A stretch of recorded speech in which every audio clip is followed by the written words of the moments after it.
Palio Fire, parece que o rolamento, ó, tá dando uma roncadinha. De fato, tá roncando mesmo, então a gente vai substituir. Isso aqui é lubrificação, tá certo, pessoal? Vou desmontar aqui e vou mostrar pra vocês.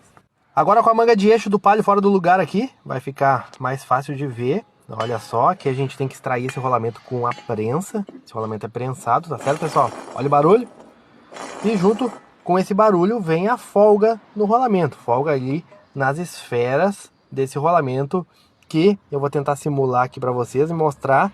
E todo mundo sabe que quanto maior o diâmetro, maior a folga na ponta, nas suas extremidades, né? Então a roda é bem mais folgada do que apresenta aqui o rolamento. Valeu?